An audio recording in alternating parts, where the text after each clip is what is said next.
Fear is the killer of dreams, not failure, not rejection. Fear. I know this truth because I lived it. When I slept in my car at 23, broke and hopeless, fear was my constant companion.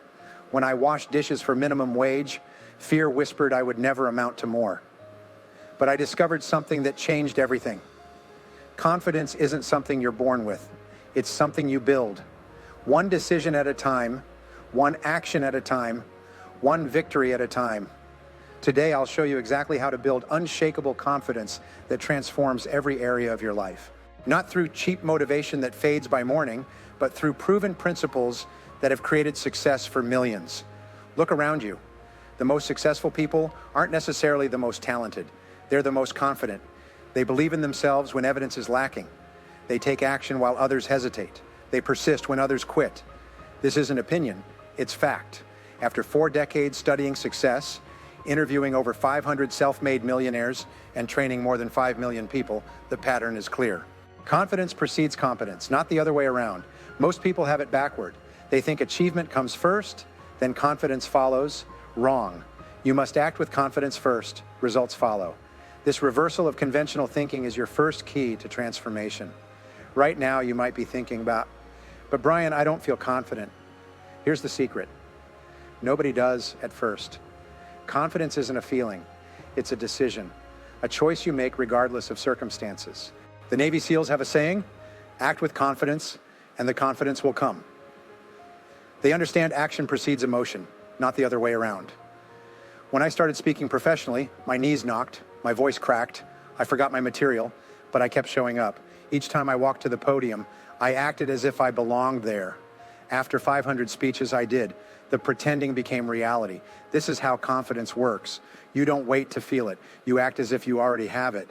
Let me tell you about Michael, a mid-level manager who attended my seminar in Chicago. He approached me during the break, eyes downcast. I can't speak up in meetings, he said. My ideas die in my throat. I asked what he feared most. Looking stupid, he said. I gave him an assignment. In his next meeting, he had to speak up in the first 5 minutes, no matter what. He called me a month later. I did it, he said. My idea got shot down. I asked how he felt. Terrible at first, then strange. The world didn't end. 6 months later, he led the team. The confidence came after the action, not before. This is the immutable sequence. Action first, feelings follow. Fear exists for one reason, to be conquered, not avoided, not managed, conquered. The most damaging lie people tell themselves is that confidence comes from avoiding what they fear. The opposite is true. Confidence comes from walking directly into what scares you. When I started my business, I was terrified of rejection. So I made myself make 100 cold calls every day. The first 10 were agony. By call 20, the fear lessened. By call 50, I got into rhythm. By call 100, I felt invincible. Was it comfortable? No. Was it necessary? Absolutely. Your comfort zone expands or contracts based on your decisions. Fear is just a signpost saying, growth opportunity ahead. The core principle you must understand is this: confidence is built through small wins accumulated consistently over time, not through grand gestures or overnight transformations. Small victories create momentum. Momentum creates confidence. Confidence creates bigger victories. This upward spiral is available to anyone willing to start small and stay consistent, but most people never start. They wait for confidence before taking action. That day never comes. Start where you are. Use what you have. Do what you can. The smallest action taken is worth more than the grandest intention. One push-up is better than a perfect workout plan never executed. One sales call is better than a flawless strategy never implemented. Now let me share something personal. When I was 30, I was broke, in debt, and living in a small apartment. I had no college education and no special advantages. But I made a decision that changed everything. I decided to take full responsibility for my life. Not partial responsibility, full responsibility. No more blaming circumstances. No more waiting for conditions to improve. No more excuses. I wrote down my goals, created a plan, and took action every day. Within 1 year, my income doubled. Within 3 years, I was financially independent. Not because I'm special, because principles work when applied consistently. The same principles that transform my life will transform yours, but you must apply them. The first step to building unshakable confidence is complete clarity about what you want. Vague goals produce vague results. Clear goals produce clear results. Take out a piece of paper right now and write down your 3 most important goals. Be specific, be clear. What exactly do you want to accomplish in the next 12 months? In your career, in your finances, in your health? The act of writing crystallizes your thinking. It moves you from wishing to committing. Most people never put pen to paper. They keep their goals floating in their heads, where they remain dreams rather than commitments. This one act, writing your goals, puts you ahead of 97% of the population. Now analyze your goals.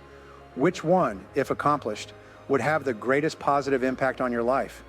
Circle it. This becomes your major, definite purpose, the organizing principle for your time, energy, and resources.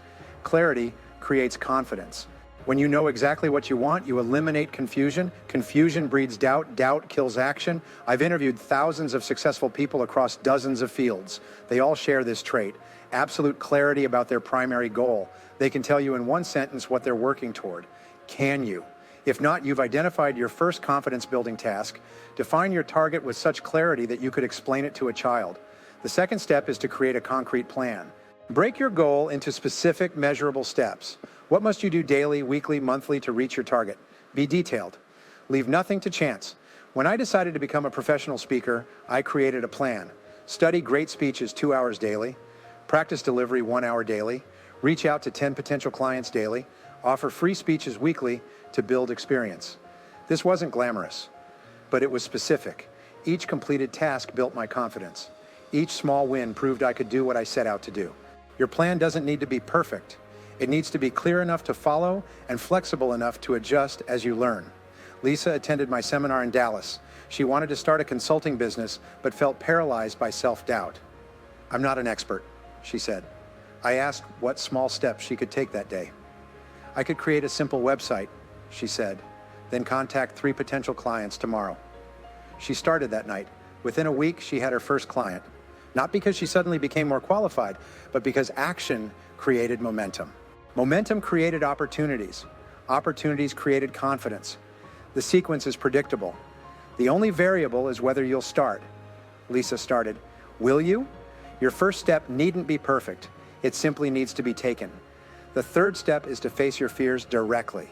Make a list of everything you're afraid of regarding your goal. Be honest. If you fear public speaking, write it down. If you fear rejection, acknowledge it. If you fear failure, admit it. Then rank these fears from least frightening to most terrifying. Now start with the least frightening and deliberately expose yourself to it. If you fear speaking up in meetings, commit to making 1 comment in your next meeting. If you fear cold calling, make 1 call today. The key is progressive exposure. Start small, but start. Each fear you confront diminishes in power. What once terrified you becomes merely uncomfortable. What was uncomfortable becomes routine. I once feared speaking to groups. My hands would sweat, my mouth would dry, my mind would blank. I started with small groups. 5 people, then 10, then 20. Each time the fear lessened. Not disappeared, lessened. Now I've spoken to audiences of 20,000 without nervousness, not because I'm special, because I followed the principle of progressive exposure. The brain can't maintain fear of something you voluntarily expose yourself to repeatedly. It's neurologically impossible. Your fears persist because you avoid what triggers them. Stop avoiding, start confronting, 1 small exposure at a time. Record each victory, no matter how small. These victories become evidence you can succeed. The 4th step is to invest in your skills and knowledge. Confidence comes from knowing you can deliver results. This knowing comes from competence. Competence comes from consistent learning and practice. Identify the key skills required to achieve your goal, then commit to developing those skills to the highest level. When I decided to become a professional speaker, I read every book on public speaking. I studied great speeches. I attended seminars. I practiced relentlessly. I recorded myself and analyzed my performance. Was this comfortable? No. Was it necessary? Absolutely. The more I learned, the more confident I became. Not because I felt different, but because I was different. I had transformed myself through deliberate practice. Commit today to becoming a lifelong learner. Read books in your field. Listen to audiobooks during your commute. Take courses. Attend seminars. Find mentors. The average millionaire reads 50 books per year. The average CEO reads 4 to 5 books per month. This isn't coincidence. Leaders are readers. Knowledge gives you an edge gives you confidence. Make learning a non-negotiable part of your daily routine. Even 30 minutes of focused study each day compounds dramatically over time. In 1 year, you'll have invested 180 hours in your personal development. This alone puts you ahead of 95% of your competition. The fifth step to building confidence is to surround yourself with the right people. You are the average of the 5 people you spend the most time with. This isn't metaphorical, it's mathematical. Their attitudes, beliefs, and expectations become yours through a process psychologists call social contagion. If you're surrounded by negative, fearful people, you'll become negative and fearful. If you're surrounded by positive, confident achievers, you'll become more positive and confident. Take inventory of your 5 closest relationships. Do these people lift you up or pull you down? Do they encourage your dreams or pour cold water on them? This isn't about abandoning old friends. It's about consciously expanding your circle to include people who model what you aspire to become. When I was struggling financially, I joined a business group filled with successful entrepreneurs. I couldn't afford the membership. I paid anyway. Being around people operating at a higher level changed my thinking, my expectations, and ultimately my results. Who you associate with determines what you believe is possible for yourself. If no one in your immediate circle has achieved what you want to achieve, find communities, masterminds, or organizations where you can connect with people who have. Their success becomes evidence that yours is possible. Their thinking expands yours. Their standards raise yours. Choose your associations carefully. They shape your destiny more than you realize. The 6th step is maintaining unwavering persistence. Confidence isn't built through occasional bursts of effort. It's built through daily disciplines maintained over time. The most successful people aren't necessarily the most talented or intelligent. They're the most determined. They refuse to quit. When I published my first book, it was rejected by 23 publishers. The 24th said yes. That book has now sold over 1 million copies and been translated into 42 languages. Had I quit after the 23rd rejection, you wouldn't know my name. Persistence is the great separator. Anyone can start. Few will persist through difficulty, failure, and temporary defeat. Those who do stand apart. Develop a prosperity mentality even when surrounded by scarcity. This requires mental discipline. When I lived in my car, I visualized myself living in a beautiful home. When I washed dishes, I visualized myself addressing audiences of thousands, not as fantasy, but as a future reality I was working toward. Your current circumstances are the result of past thinking and decisions. Your future circumstances will be determined by your current thinking and decisions. Begin thinking from the end. See yourself having already achieved your goal. Feel the confidence that comes with achievement. Act from that place. This isn't delusion, it's strategic visualization. Olympic athletes use it. Top entrepreneurs use it. You should use it too. Now let me give you a specific confidence-building protocol you can start today. First, begin each morning with this declaration. I am capable, confident, and in control of my destiny. Say it aloud with conviction. Your subconscious mind listens to your words. When you repeatedly tell yourself you're confident, your mind looks for evidence to support this belief. It notices small successes you previously overlooked. It creates a positive confirmation bias. Second, take one action before noon that scares you slightly. Make that difficult call, start that challenging project, initiate that uncomfortable conversation. Do not end your day without taking this courage-building action. Small acts of courage compound into genuine confidence. Third, end each day by writing down 3 wins, 3 things you did well, or 3 progress steps you took toward your goal, no matter how small. Even on your worst days, you can find 3 positives to acknowledge. This trains your mind to look for success rather than failure. Most people obsess over what went wrong and ignore what went right. This creates a negative confirmation bias that erodes confidence. Reverse the pattern. Focus relentlessly on progress, no matter how incremental. Fourth, read biographies of people who overcame major obstacles to achieve success. Their stories provide perspective and inspiration. They remind you that all successful people face doubt, fear, and failure on their journey. Fifth, practice confident body language. Even when you don't feel confident, stand tall, square your shoulders, make eye contact, speak with appropriate volume. Research shows body position doesn't just reflect our emotional state, it can actually create it. Adopting confident postures sends feedback to your brain that triggers corresponding psychological states. Your physiology influences your psychology. Use this feedback loop to your advantage. Finally, become rejection-proof by deliberately seeking small rejections. Ask for a discount at a store, request an upgrade at a hotel, propose a new idea at work. The goal isn't to succeed with every request. The goal is to become comfortable with hearing no without taking it personally. Let me address something that stops many people: perfectionism. Perfectionism isn't about high standards, it's about fear disguised as excellence. True confidence comes from taking imperfect action, learning from results, and improving incrementally. When I recorded my first audio program, I heard every flaw in my delivery. I wanted to scrap it and start over. My producer said, "It's not perfect, but it's good. Ship it." That imperfect program sold over 500,000 copies. Had I insisted on perfection, it never would have reached anyone. Progress beats perfection every time. The confident person says, "This is good enough to start. I'll improve as I go." The fearful perfectionist never leaves the starting block. Another confidence killer is comparison. When you compare your beginning to someone else's middle, you set yourself up for discouragement. The only productive comparison is between your past self and your present self. Are you better than you were a month ago? A year ago? That's the only metric that matters. When I started speaking professionally, I compared myself to giants in the industry with decades of experience. This nearly paralyzed me. Then I shifted my focus. Was I better than my last speech? That question empowered rather than discouraged me. It kept me focused on personal growth rather than impossible standards. Compare yourself only to your previous performance.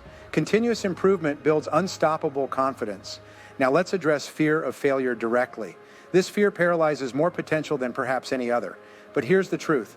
Failure isn't the opposite of success. It's part of success.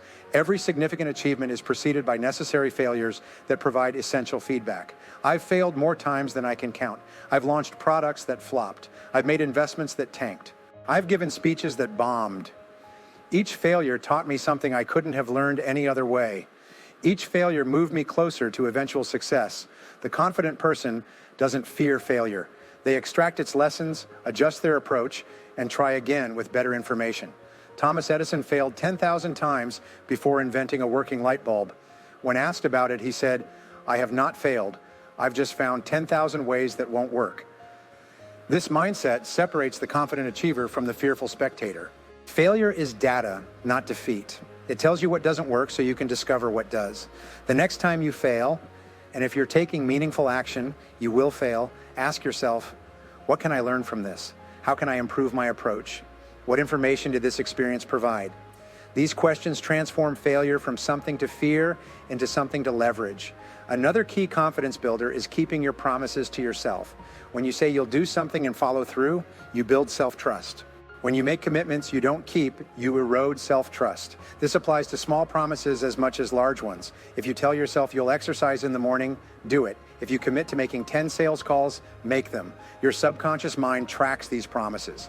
Each kept promise strengthens your self-relationship. Each broken promise damages it. Start with small commitments you know you can keep. Build a track record of reliability with yourself. This creates a foundation of self-trust upon which genuine confidence is built. Confidence in relationships follows these same principles.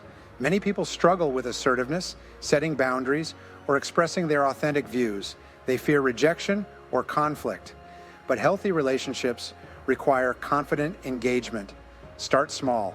Express one honest opinion today in a relationship where you typically hold back. Set one small boundary. Make one request you've been avoiding. Each authentic interaction builds relational confidence. Remember, people respect what you stand for. They question what you fall for. Your relationships improve when you engage from a place of quiet confidence rather than insecure people-pleasing. Sarah attended my seminar in Phoenix. She struggled with confidence in her marriage.